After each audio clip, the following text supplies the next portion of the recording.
I think we're just going to get to work. So right now we are putting the finishing touches on this guy. Lots of little things. We crank up the tunes a little bit.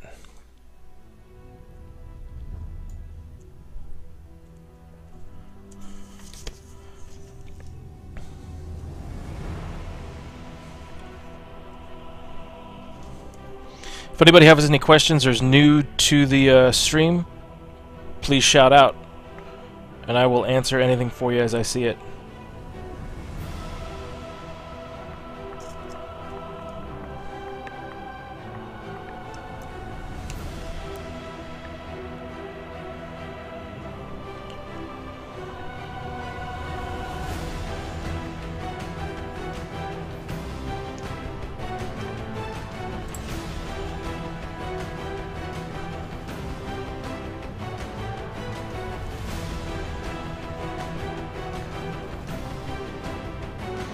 For those of you who haven't seen the description, we are finishing the build for the Tamiya EZ8 Sherman Tank 1/35th scale, and hopefully getting prepped for paint today.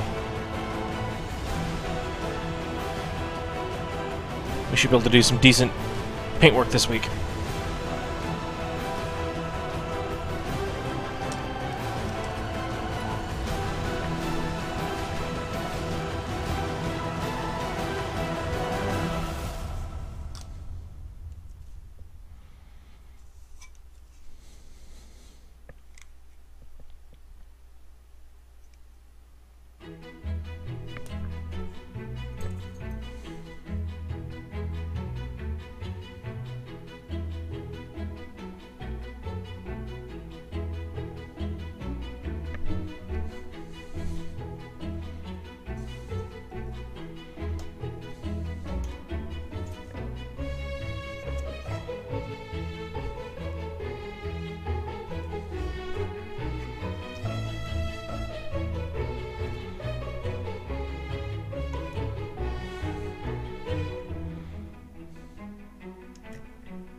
I'm always tentative when I need to hold things with the tweezers to sand them, after losing that hook. For those of you who weren't on the first stream, I lost a very small hook that just came flying. And it's gone. There'll be some slight damage wherever it was supposed to go on the back. You can barely see where it was supposed to go anyway. I got very lucky that that was the piece to go.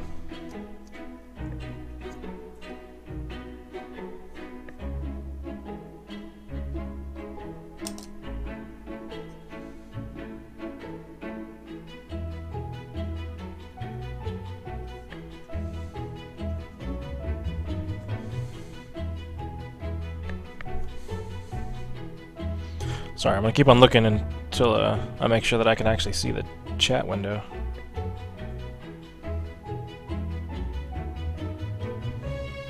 One of these days I'll show you guys what my little studio looks like.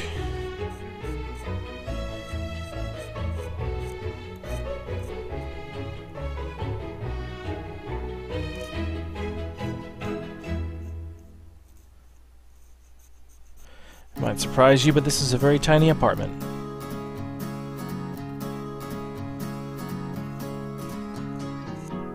I was told that you belong on the riverside, looking far from being strong, turning from the tide.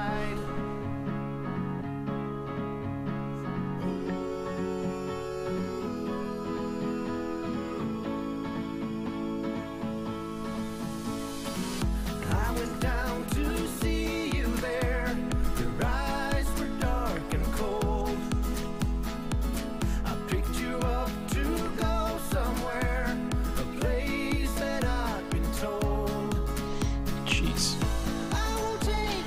this tiny little piece right here by my index finger. That's ridiculous. Something like that, you would think, why not just actually, like, mold that in? Like, I can't even clean that.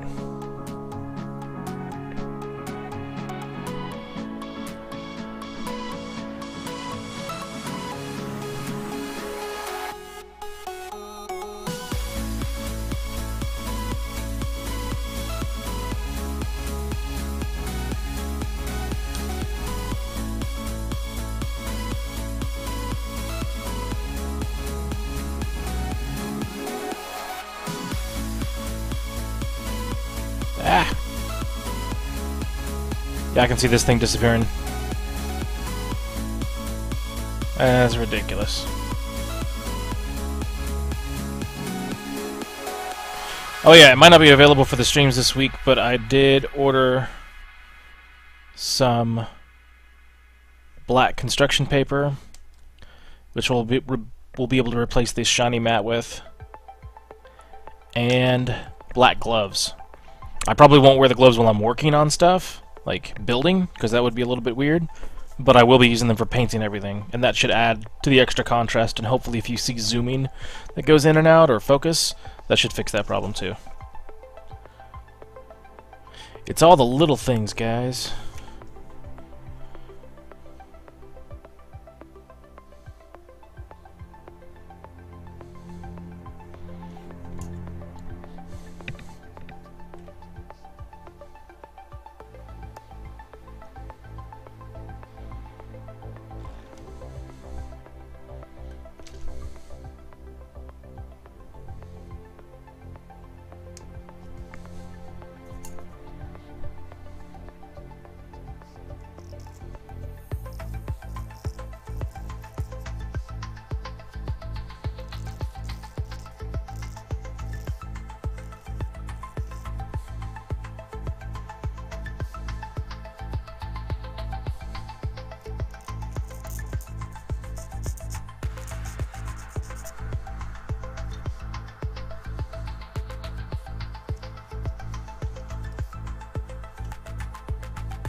Easy.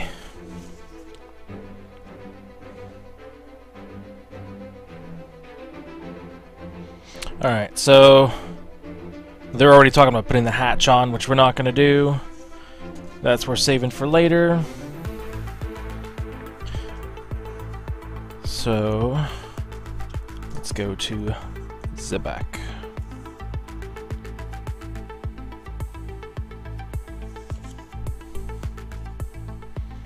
Let's finish putting on all these doohickeys.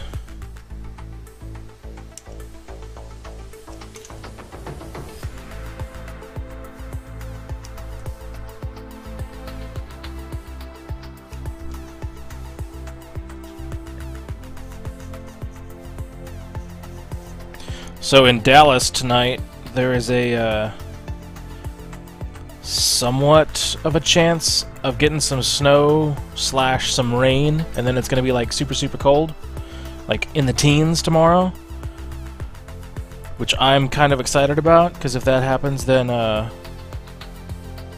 can stay home and do this instead of having to go to work, which would be awesome.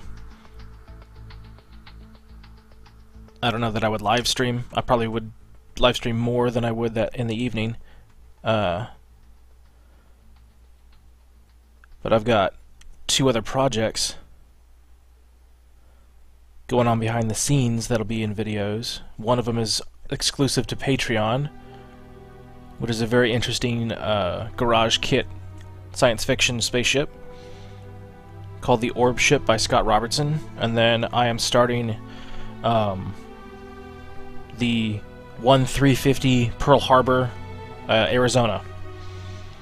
And I'm very excited about that because that's got all the extras. I've got a real wooden deck for it. I've got the photo etch for it. I've got the metal barrels for it. So that one's going to be an edited video for YouTube. So I'll do that in a hopefully very entertaining, complete short series. I'm going to step a little bit farther away from what I was doing previously with the Slave 1 and move more towards entertainment value for edited videos. And if you're looking to learn a tremendous amount, I'll be doing a series of videos on technique. And you'll be able to watch those, or hop over to Patreon for long videos. Or the stream. I think the stream's a great way for you to learn too, because you're here, and if you get questions, you just ask them.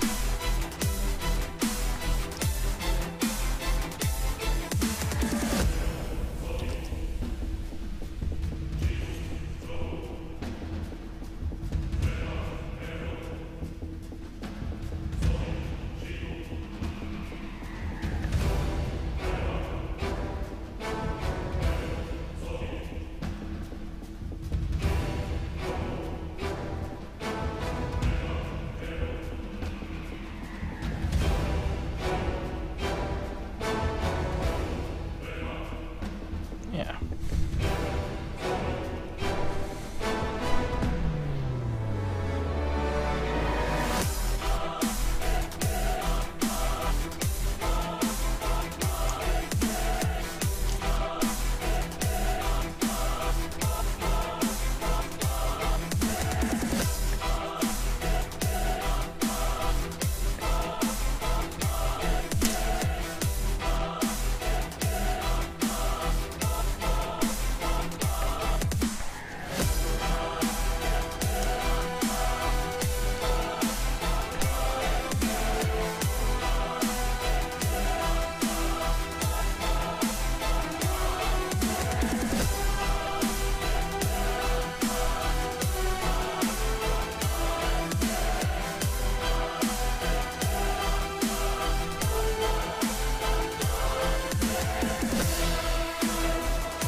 That's interesting. Very interesting.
I almost put that sucker in upside down.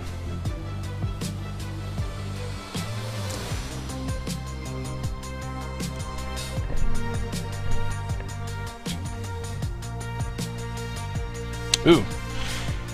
It's time for the 30 cal. Not to be confused with the second gun, that's the extra, which is a 50 cal.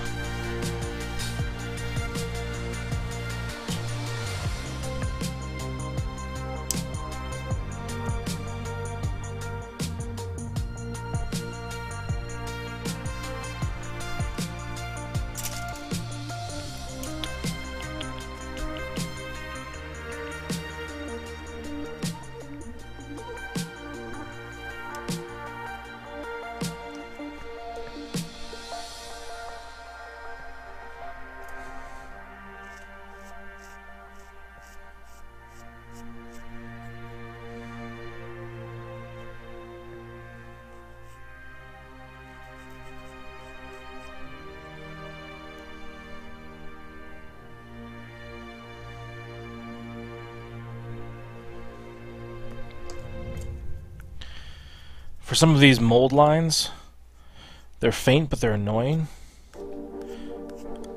So that's why I'm using the sanding stick, which has the lightest abrasion to it, so that it stays smooth as I remove those part lines.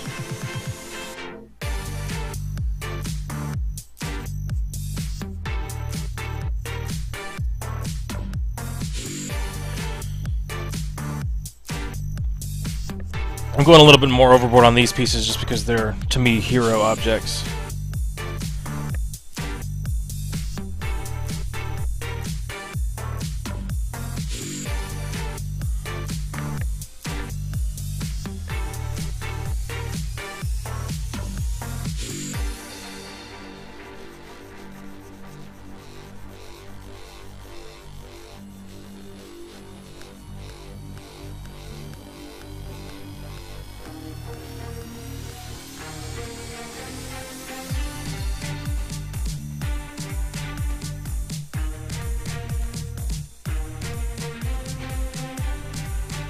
If you ever feel like your sanding utensil is getting full, just wipe it off on your pants. Cleans it right up.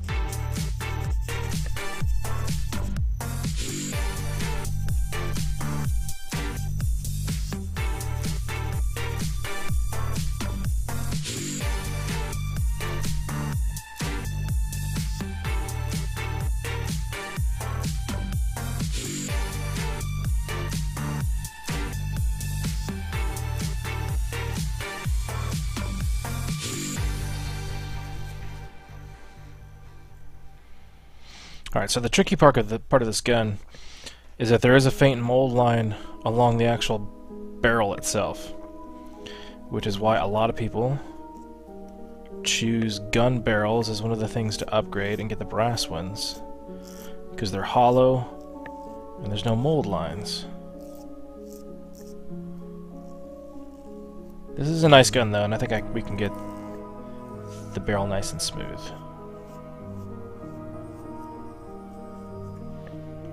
Just to be really gentle.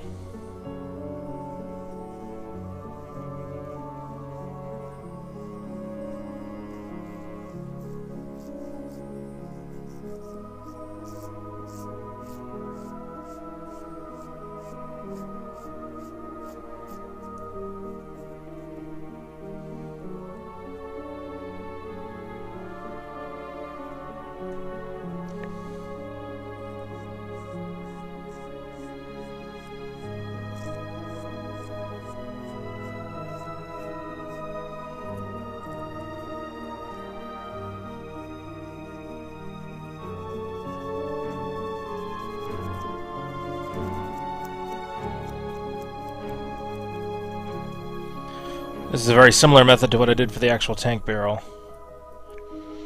Once you remove those part lines, the surface is a little bit different. Even though it's still basically smooth, it's scuffed. So you want to make sure that the rest of the barrel is scuffed as well, so that it has a nice even texture once you put primer on it.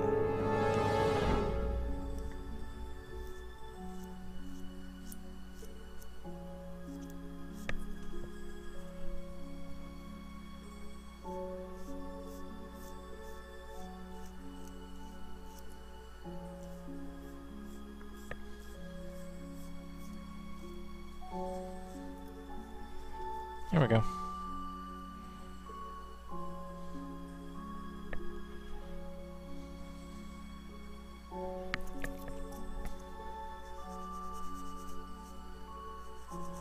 Almost done.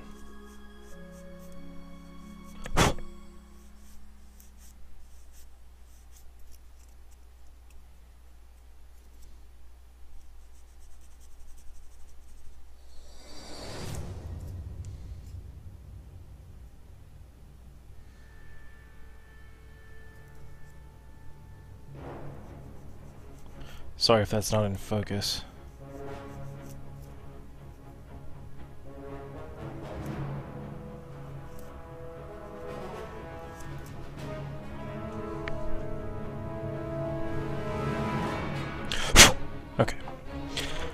Let's get the rest of the parts.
Oh.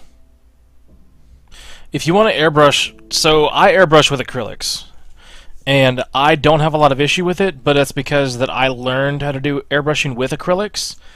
It is supposedly, and I kind of agree with this, it is much easier to learn how to airbrush with enamel paint because you can thin it so much more. But, yeah, I mean, it kind of depends on, like, what you want to do, because it's more expensive and harder to find the enamels, too. Like, I don't like Tester or Model Master paints. I just think that they're overpriced and, like, old school. But Tamiya and Mr. Paint, MRL, I think is what it's called, or... Anyway, the brand, like, who makes cement and stuff like that, the Mr. Cement, like, they make a paint line that's a really good enamel paint line. So, it's kind of up to how you want to do it. I find that acrylics are readily available because everybody's got some sort of hobby shop, and everybody's got a board game shop somewhere around usually, and both of those places carry the good acrylic paints. You just have to mix them a little bit differently. Modern warships or sci-fi stuff. Okay, so lots of grays and things like that. I mean, again, like, have you ever used an airbrush before? Because that's the first question.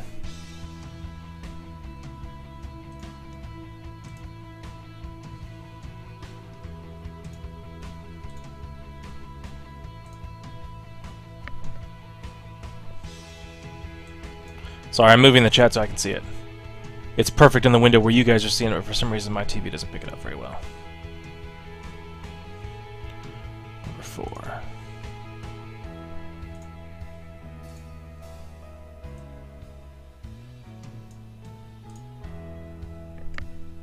There we go. Started cut long ago with canned air. Okay, so honestly you're starting from scratch, which is totally fine. Okay, to that point, it's actually on my list of things to do, is to do an airbrushing, like, technique video, where I go through, I've got a good airbrush, and I've got an airbrush that I started with, what are the pros and cons of both of those airbrushes, how to airbrush with the acrylic paints that I use, how to clean stuff, etc, etc, etc. So I will be doing a video this week. I don't know if it'll be released this week or next week, but my plan is to at least shoot it and edit it. edit it this week. So that'll answer all those questions about at least the paints that I use. I know that if you're going to use acrylics, you got to get some of this, because this is the only way that acrylics go through the paintbrush well, without clogging. I can show you, like, if you're going to be planning on doing this weekend, then you might want to know a couple of things real quick. This is my airbrush. It's a Harder and Steinbeck Evolution, and it has a 0.2 nozzle, which is great, but that does pose problems sometimes. Sorry, I keep mine in water all the time. You have a Badger double action. Okay, cool. So you've already got the double action in the compressor. So that's perfect. So it'll have something similar to this. I always keep the back off my airbrush, so that you can pull the needle back and forth while you're working. The hardest part about painting is this area here, which gets clogged up really, really quickly and easily. The unfortunate thing about the Harder and Steinbeck that I didn't know is that the entire assembly for the tip has this metal piece as well. Otherwise, I would say remove the front. If you can remove the front and just have the needle sticking out, this is what paint gets stuck in this, and then starts to, like, kind of spread and spray with the air, with the acrylics. So that's kind of annoying. But also, the more that you use your acrylics, it'll dry where the needle comes out. So that's where this comes into play. So you could be spraying, and then all of a sudden you get a little stutter. We'll pull this back and pop it back in, pull it back, pop it back in, and then you're good to go. I also keep... I don't know where my stuff is. Here it is. I have toothbrushes that you can use to get in there and clean this stuff out. So this is where all of the clog stuff happens. So, and that's just one of the things that you gotta deal with. Like, you gotta suck it up and live with it. Things will dry, things will harden. Even with enamel paints, like, it'll dry quickly in the airbrush. So the next step, real fast, is when you do your paints, I always take a little bit of this and just fill the bottom, like squeeze, just enough to fill the inside of the bottom of the cup. Then you take your paint, put in your drops of paint, then you take a paintbrush that you've got sitting in water, preferably clean, and I stir it with a paintbrush. Stir it real well, get inside the cavity, shake, get it really, really nice and stirred. If you've got a tip that doesn't have holes in it like mine is, you can actually put your finger over the whole thing and backflow, and it'll bubble up in here, and that mixes your paint perfectly. That's a really good tip. Once it's mixed, slush it around a little bit and look at the mixture. Depending on how you're painting, if you want it really, really thin and translucent, then you add a little bit of water to it. So I haven't even added water, I'm using the flow improver first to thin the paint. then add water to thin it further. And then you're good to go. You just start spraying. And then when you're ready to clean the airbrush, get a household cleaner that does not have ammonia in a spray bottle. This is what I've been using, which is probably not the best thing for it. Just hydrogen peroxide, Lysol. The spraying action with the detergent breaks up the paint inside the cup. Spray it out. Do this a couple of times, then spray it with water, and you're clean. So there's some easy tips and tricks just to make it faster. So that's all I got for you now. And that's with acrylic. If it's enamel, then you just thin it with your enamel thinner or your lacquer thinner. Again, mix it up really, really well. But then now you've got to clean it with thinner instead of cleaning it with water. Though it seems to clean pretty easily. I think you can get the same finish with both. If that answers the question about which you would prefer, I think you can do both. It depends on what's easily available to you. Where do you live?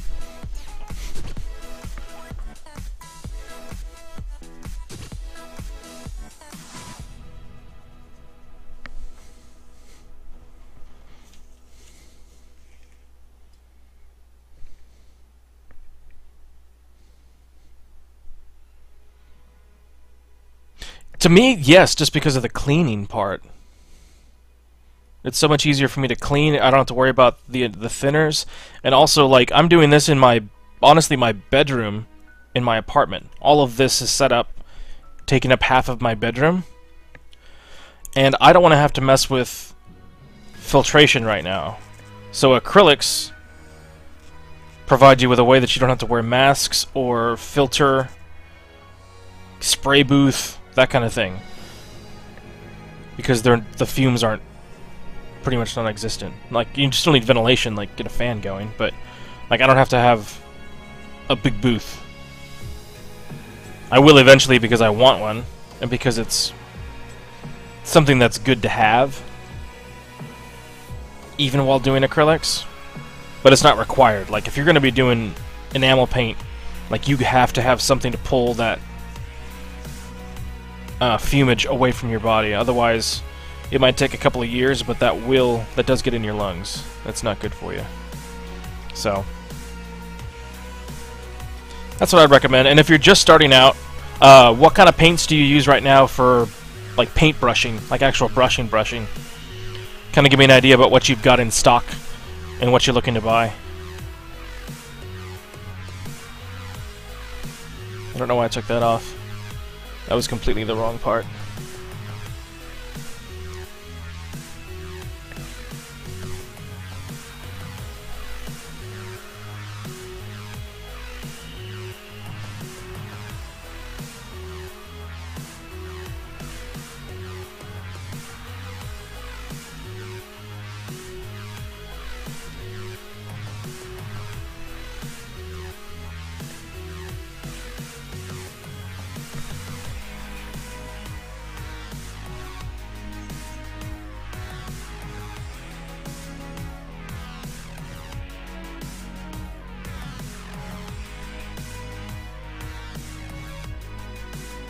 Camel hair? Oh, no, not your actual brush. What kind of paint do you have? What kind of paint? What brand of paint do you use? Now, brushes are important too, but that's a whole different story.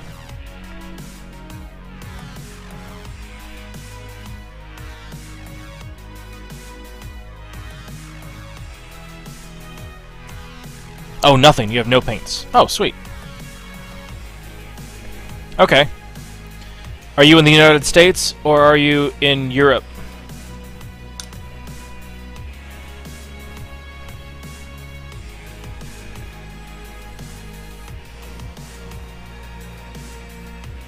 US. Okay.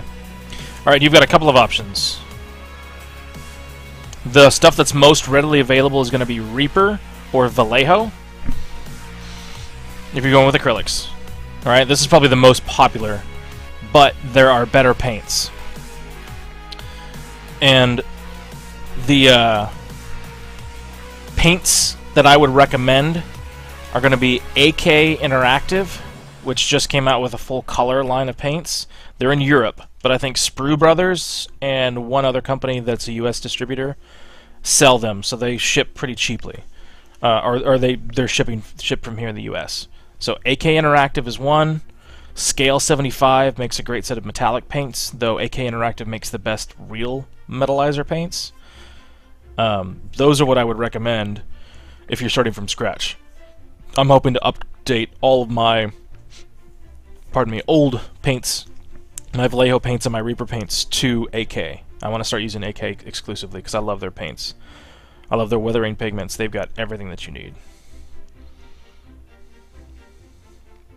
So that would be my recommendation. Hey! Check it out. I think we're ready. What are all these extra parts?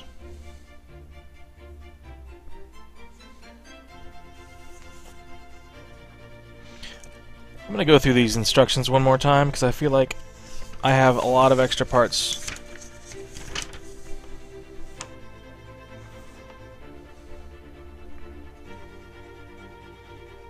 And I shouldn't. Like, what are the other E parts for?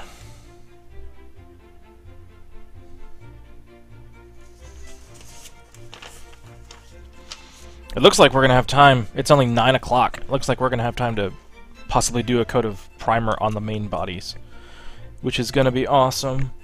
And I'll go back and put the rest of the wheel stuff together.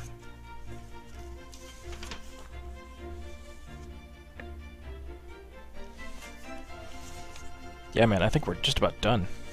Holy shnikes!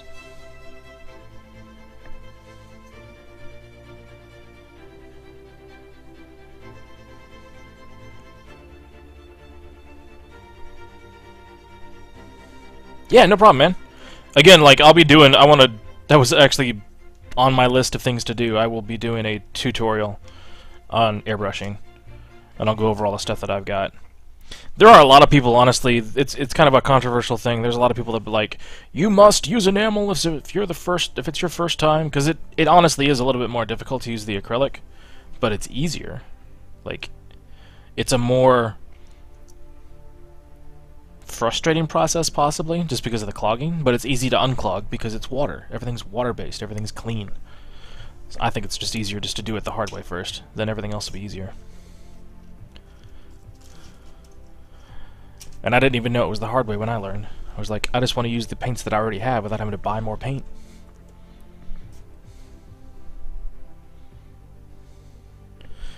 Okay. Let's see here.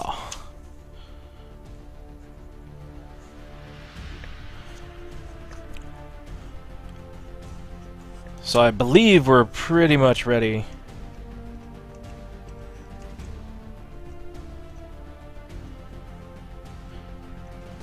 With this stuff, but I'm gonna go through here. Oh, I know. That's the thing. So, 100% of the time, a regular acrylic paints paint better with a brush. So if you want to have one solid collection that you can use for everything, acrylic. If you don't want to have fans to blow fumes away or wear a mask, acrylic. If you don't want to have thinner, use acrylic. If you want much thinner paint that can go through an airbrush easier, enamel or lacquer. To me it's one-sided. Like, the list is super short. Like, it just goes through the airbrush easier. But that's not a big deal.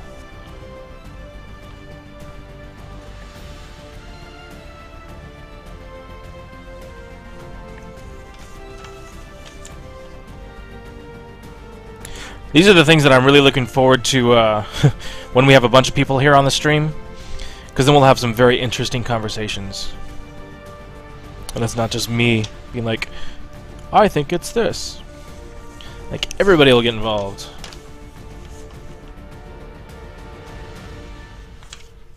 Alright, I'm not seeing anything crazy. So I think... dudes. Now there's a lot of other parts left here. Like, I've got all the tools left.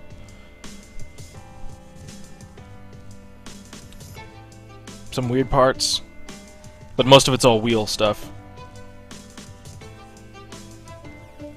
And I'm not going to worry about the wheel stuff. So we've got wheels, we've got tools. Let's go through here real quick, and let's see what's left. So I know that we've got this 50 cal, because that's the second gun that goes with the Fury set.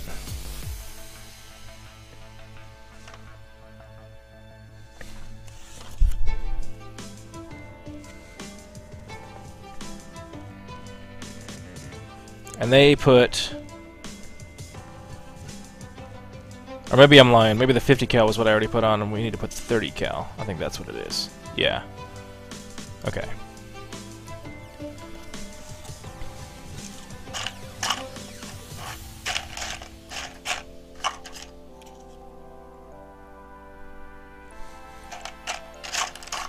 So I'm just looking through here to see if there's anything aside from accessories. Most of this stuff is all accessory based. We got tires, we got logs, we've got the German helmet, lots of other helmets, lots of cans, bags, crates. Yes, that's my favorite. They just what they do is a little bit different than a lot of other people. I think it's starting to become a little bit more common, but they mix the proper amount of gloss or satin with their paints so that the paint already has a much more natural finish when you put it on there. And I think that is very cool. And it's not done a whole lot. Plus their weathering stuff is the best I've ever used.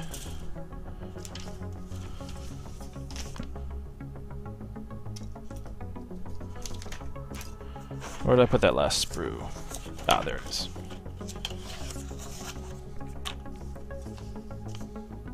Ah, so they want me to use a piece of brass for the gun. I think that can be painted. I have not bought a saw yet for my Dremel, which I'm going to need to remove the mold lines. Like, this is classic garage kit at its worst. This is where they poured the plastic, and it's a solid rock, thick, nasty, at the bottom of this.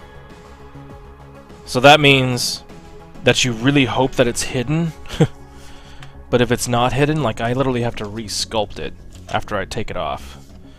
See, so that goes back here, like this.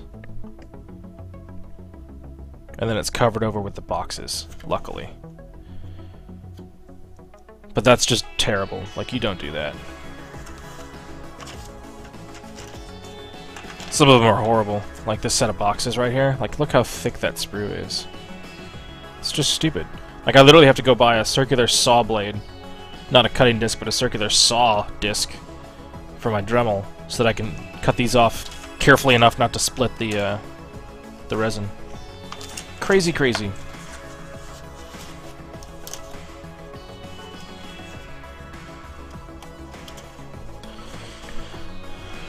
Okay. So we've got our parts.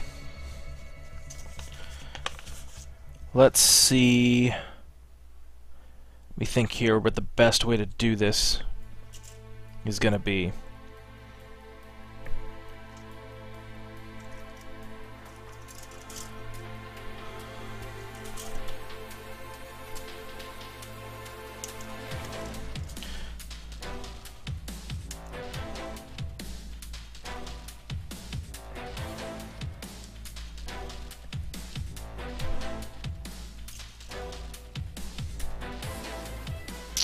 Thinking only the top hatch is going to be open, which means we can put the bottom hatch on, the two lower hatches down. I'm still just not sure if I'm going to be adding the dude in or not, or the Bravo 6 characters.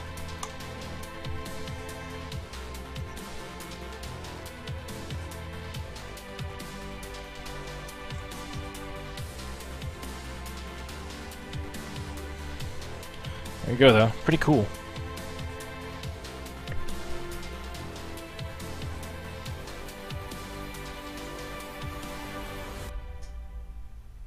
Yeah.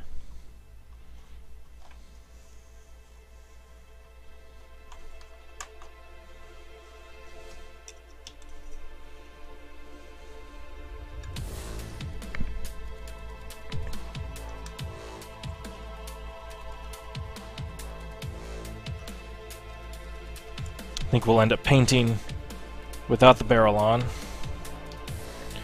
Just trying to figure out how I'm going to separate all this stuff.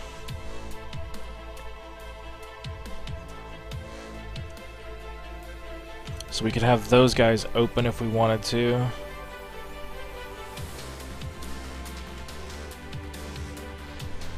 Let me see real quick.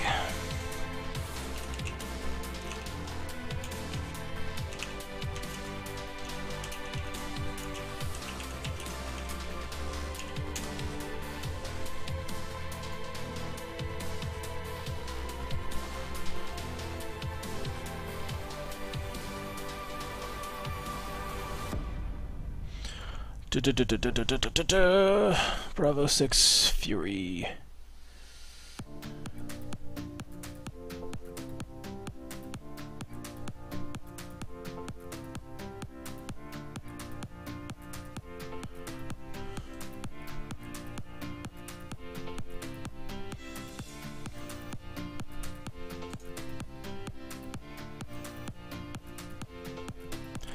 I swear I have seen a picture of these characters on a tank, but I don't know where. Google Images is not helping me very much. I'm trying to see, like, leaving myself the option to buy these characters later on.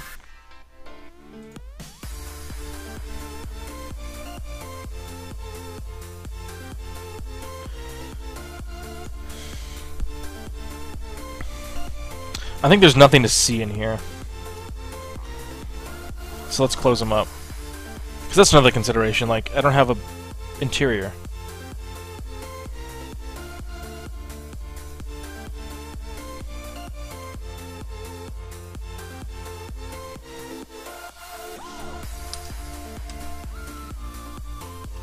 Oh. That's the wrong door.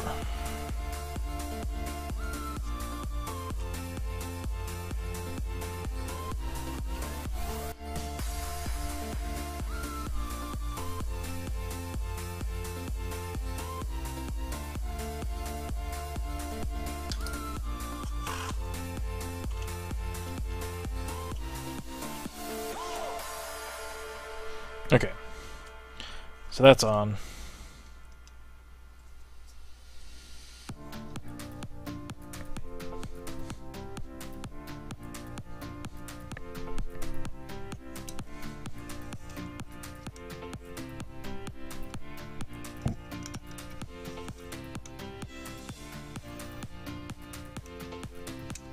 We're going to clean this up and we'll save this for painting. Looks like I'm going to do the painting in 2 batches. So I'll show you how to save paint, because it's going to be a custom mix. I don't know that we're going to get to any color modulation tonight. I think we'll save that for tomorrow. I have not planned that out yet.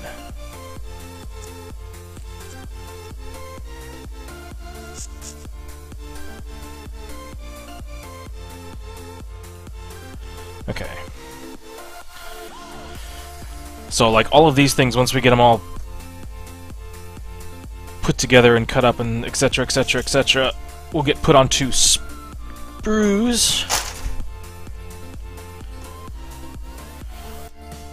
And they'll be painted.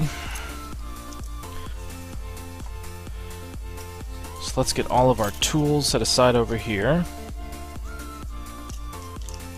Yeah, I've also left all the clear parts off, because we'll put the clear parts on last. Some of them are in some awkward spots, but it looks like every single one of them is you can get to it, so that's all that's needed.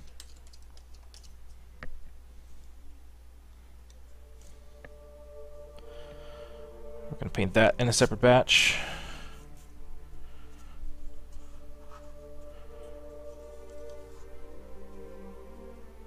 Okay.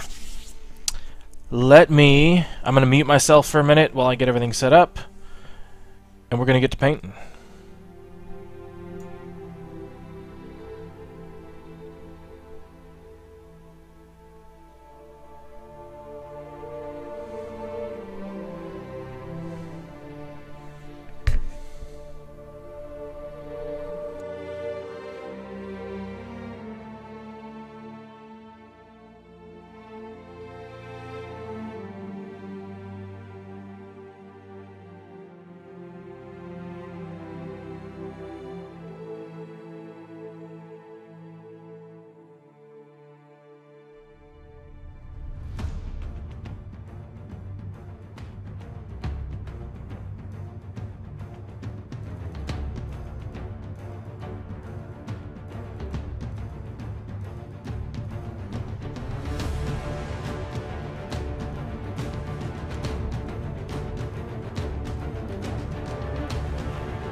Okay, so let's start with just a nice basic gray prime.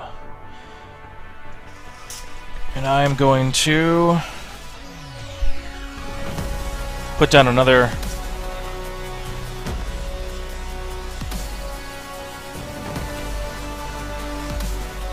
safety sheet here.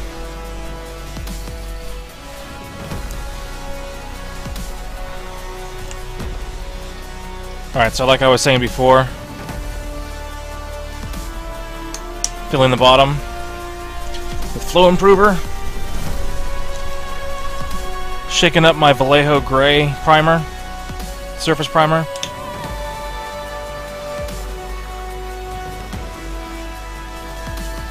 Put in like 6 drops, mix it with a brush.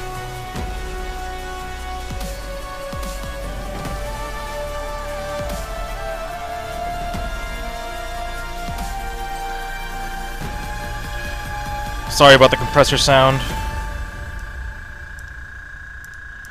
That'll get annoying. Once we start spraying, I'll mute.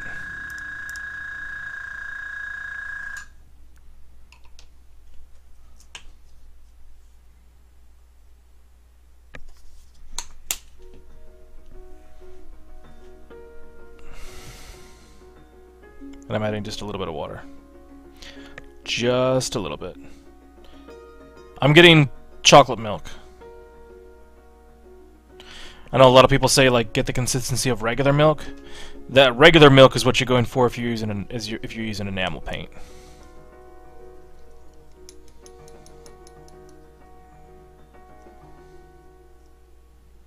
I don't know if you can see how that runs.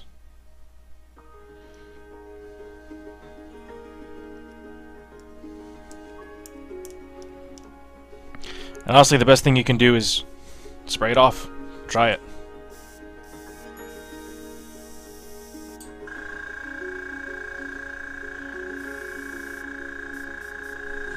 See, this is the one thing I don't like about my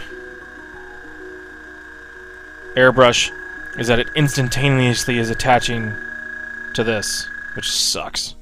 So if you get the little speckling, and you know that it's not from your needle because your needle's clean, then it's from drippage here, and you either take this off, or you just have to spray outside before you start spraying in here.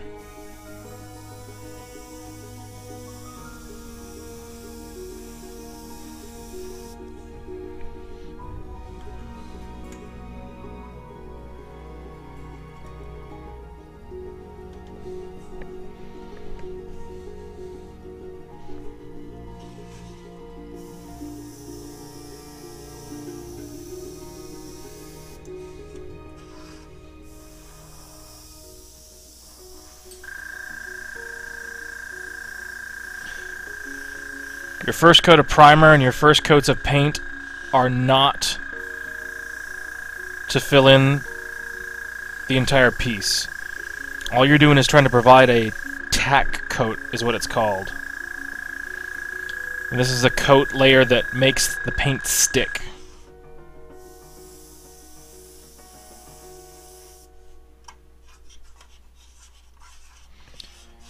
And try your best not to touch any parts that have the paint on there. It dries pretty quick, but you don't want to leave streaking.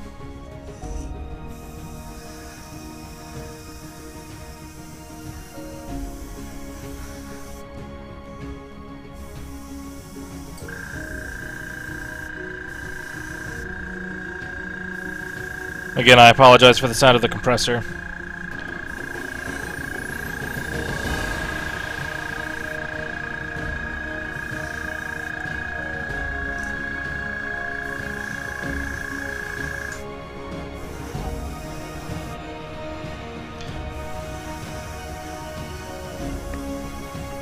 You also want to paint from all angles.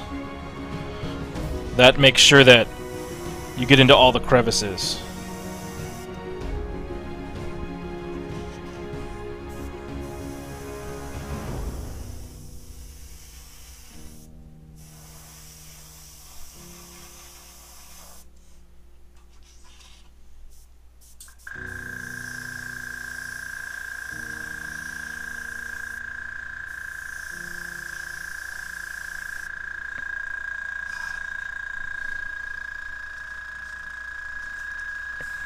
So I'm already noticing a little bit of fluid going on right there, so I'm cleaning that out.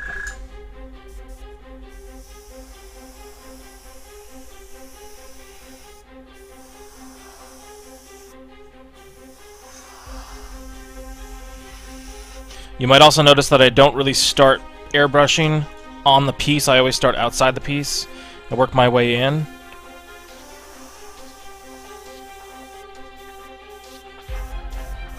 Alright, so we're getting a clog.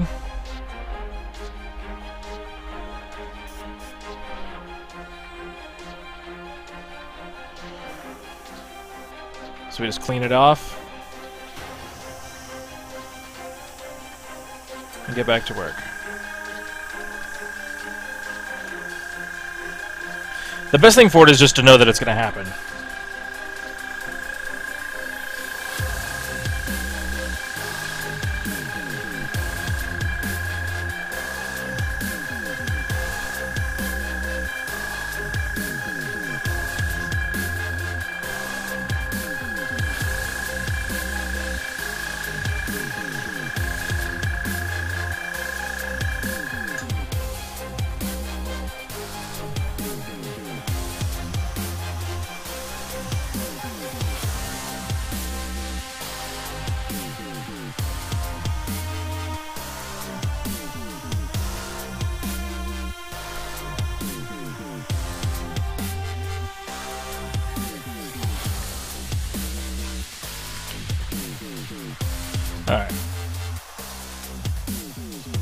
we're almost done. We don't have to get a completely solid coat on this thing. Now you notice that there's a little spot here. We will fix that later. That is an error, but that kind of stuff just happens. See, it just happened again.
Okay, so that's a good question. There are different methods for painting. I plan on doing pretty opaque base coats, which means my base coat's going to be very solid, and so the color of my primer doesn't matter. But if I paint it with black, then it's going to be harder to get the base coats to show up because the black absorbs a lot of color. Now, if I were to paint a figure, then I would probably paint it with gray and black. And in that case, it would be what you call a zenithal highlight base color, where you're painting basically the figure black and white first, and then you're adding very thin, transparent coats of color over the top of it. It's a very complicated procedure. I don't expect you to get that right now. But let's just say, like, a neutral gray color accepts any color on top of it. While black, you have to put a lot of coats of paint to build a real color form on top of black. So gray is the best way to start off. There are some people that don't even use primer coats, which I find crazy, because they're very beneficial for making sure that the paint sticks. But that's just on them.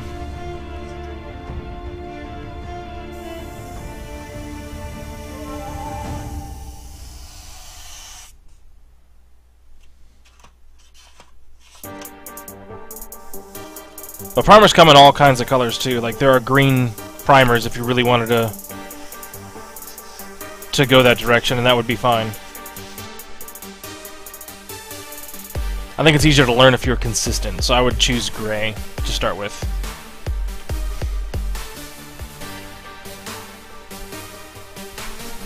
And again, don't worry about all these speckles. They'll come off with the other colors that we put on top. I'm just waiting a second to let that dry. Where's my little drying tool?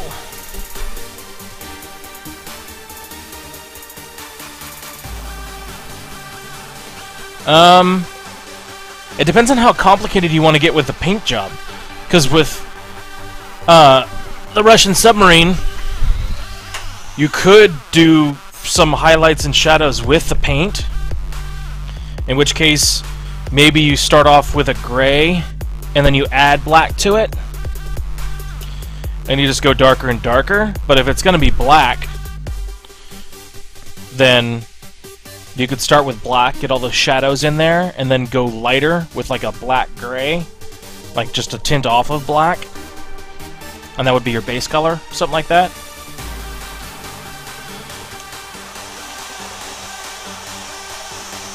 But I mean, it depends on what you want to spend money on too, because like, it's easy enough just to buy some gray primer and not have to buy the black primer too.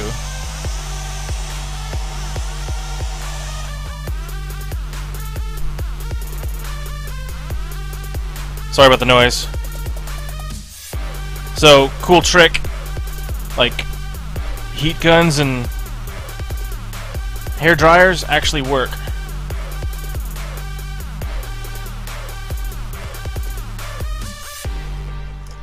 ROG? What does that mean? Sorry.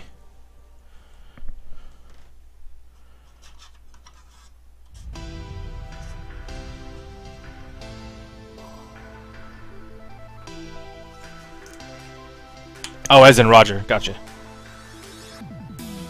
Gotcha.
See that speckling? That's disgusting.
You know, with as much trouble as I've had with this airbrush because of the head that it's got on there, I actually wouldn't recommend a Harder & Steinbeck, which I thought was going to be like the best airbrush I've ever owned in my entire life, and I was super excited to buy it.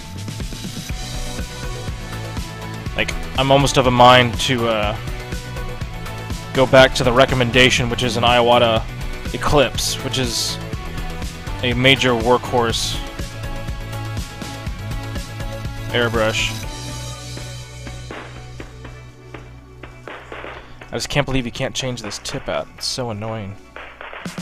Because that's where everything's getting locked up.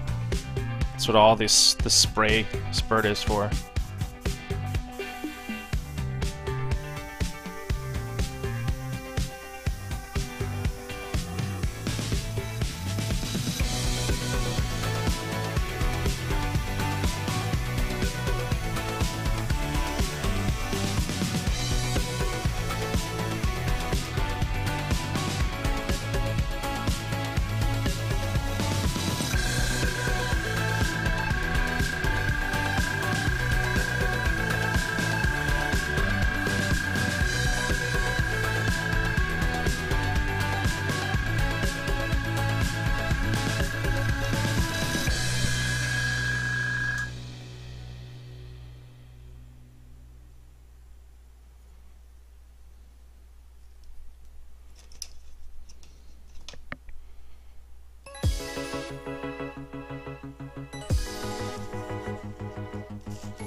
I will tell you that having to clean it up this much is not normal, like this.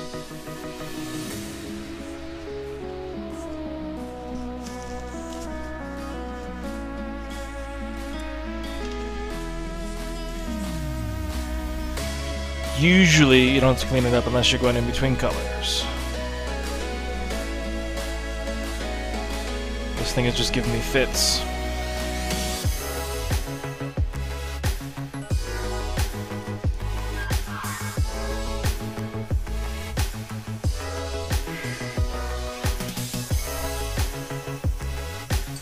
There we go.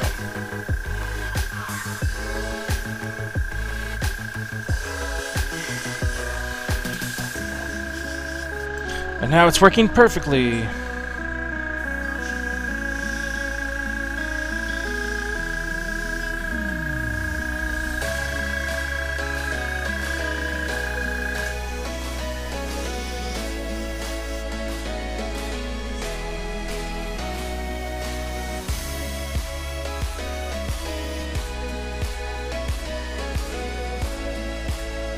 Oop.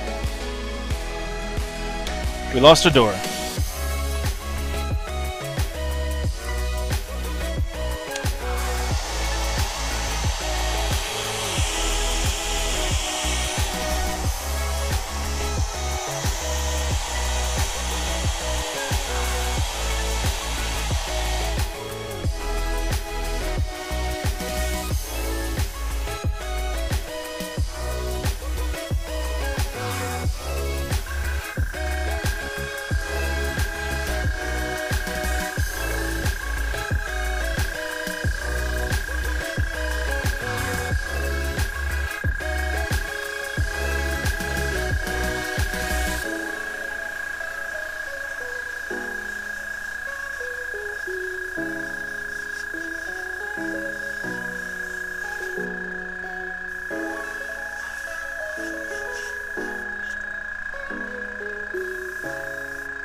Okay.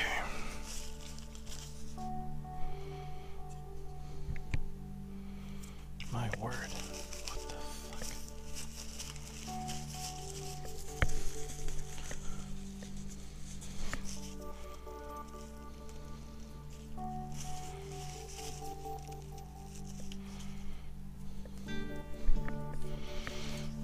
Okay. In between, we're going to go through a quick cleanup. Because I'm not getting consistency like I want. So even though it's been sitting in a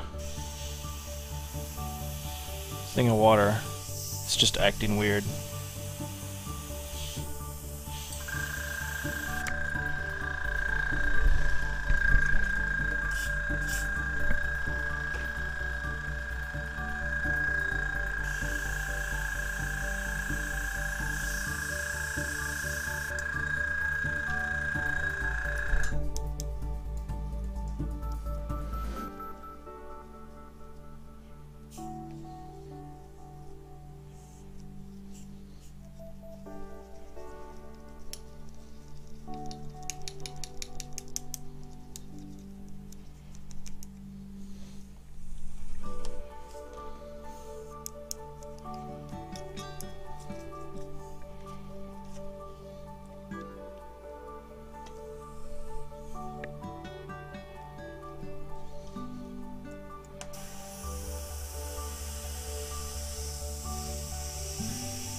See, that household cleaner breaks up any kind of paint that gets in there real quick.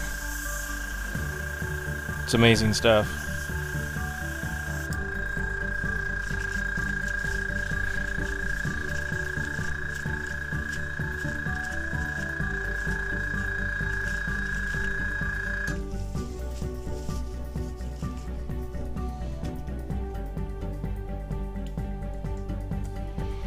So I'm just flushing out all that soap with water. And because it's bubbling, I can see that something's clogging.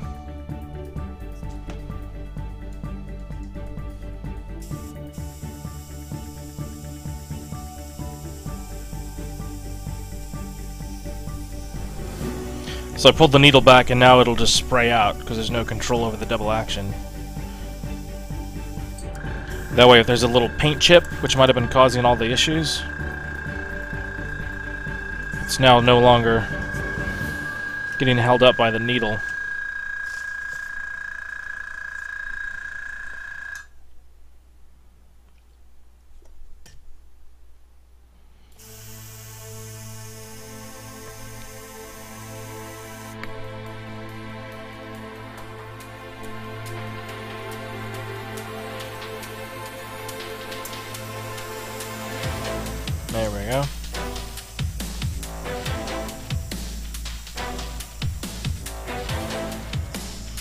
Nope, that's just regular water.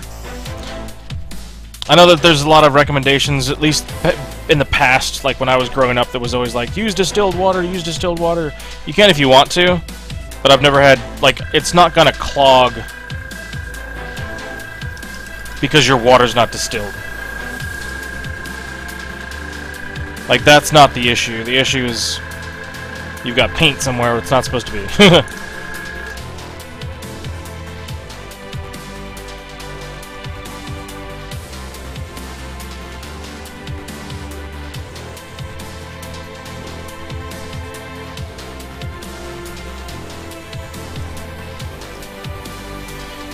My issue is that some of this primer dried in an awkward spot, and I think it's setting off the balance. There we go. There we go. So this is my little makeshift cleaning thing. It's just a washcloth in a plastic container.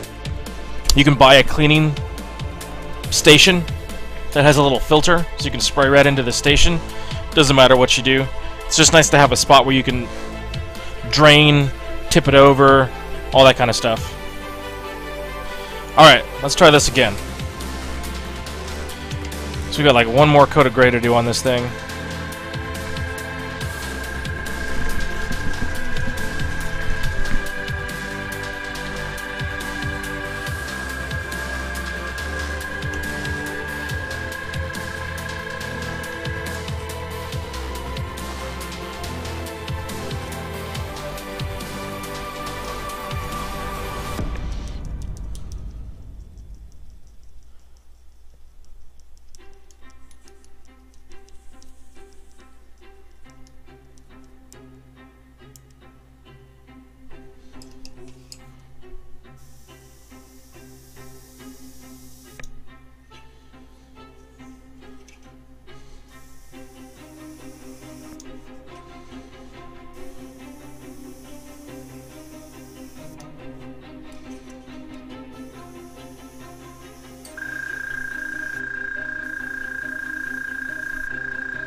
So again, don't forget, even with the last little pieces, you got to get that tack coat on there. Try to keep it light. Don't go solid. Otherwise, you'll risk it pooling up and all kinds of craziness happen. And it dries fast enough that you can just go back and get your solid coats on there right afterwards.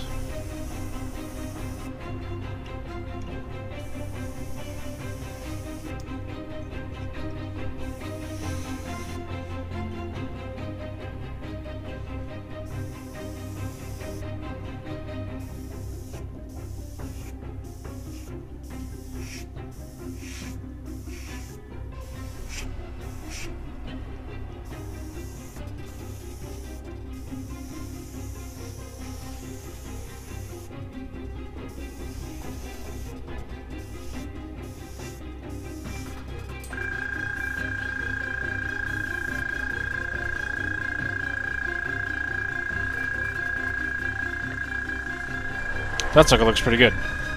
Let's get back to this guy.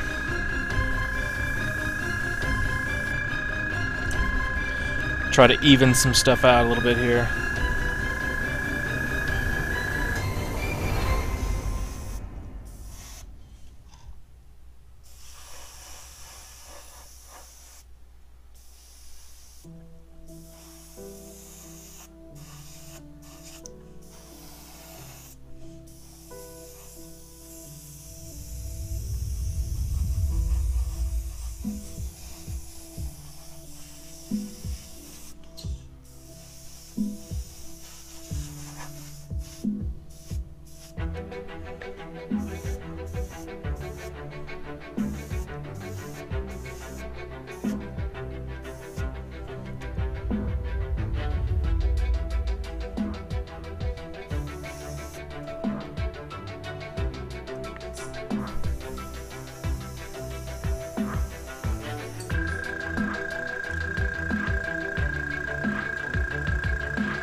Okay. I think that's gray enough.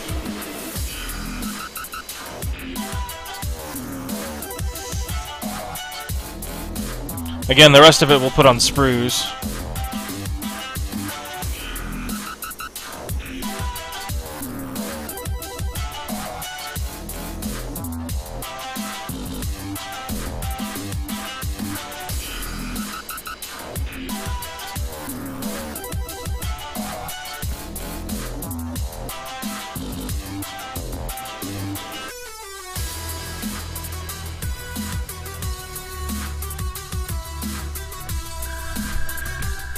Loud noises.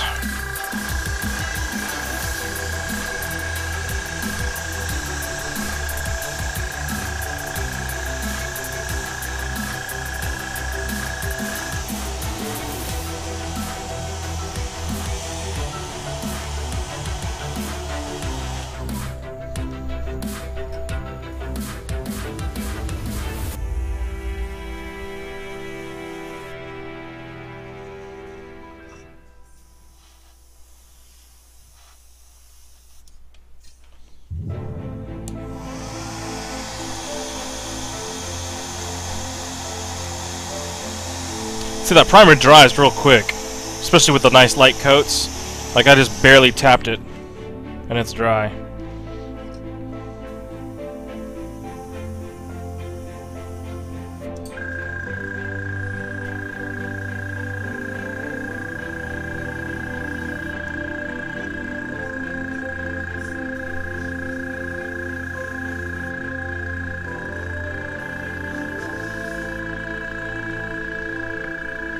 Oop. We're out. Okay. So we're gonna leave this for the batch later on, because I'm not gonna make a new pot.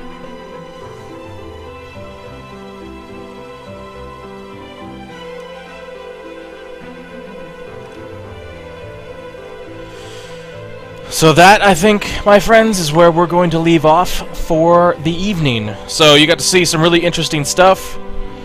You got to see the airbrush working well and the airbrush not working well. So you can see how I got to fix it, which is great. I'm glad that you guys got to see that. And then, obviously, we've got most of the build done, which is awesome. I think, hopefully, before we start the live feed tomorrow, I'll get the rest of the wheel pieces put together and get them on a painting sprue of some kind so that it's easy to paint them all. We'll get those primed up, and then we'll get our base green color, and we will start working on the color modulation, which is going to be very interesting with the Fury, because the Fury is so green. Oh man, thanks. I appreciate it.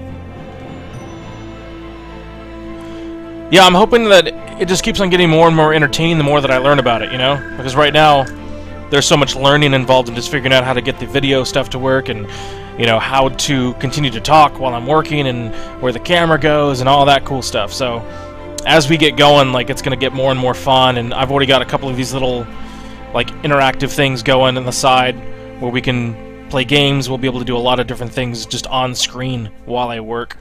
And, you know, I hope that you stick around and you're able to enjoy a lot more in the future. I think it's going to be really fun tomorrow. I don't do a lot of color modulation, and this is the first tank I've done in a couple years. So, I'm looking forward to doing a very modern, artistic approach to the paint job, which I think you'll find really enjoyable. So, I'll see you guys tomorrow. I may start earlier. I may start at 8, so just kind of be aware of that. I don't know if you guys are all available at 8 o'clock, but if not, then of course it'll be at 9 o'clock. It'll never be after 9. 9 is going to be the main time. But we'll see how everything goes. It might take me a while to get all those things to put on sprues, though, so that might be that might push us a little bit into 9. So I'll talk to you guys later. Thanks.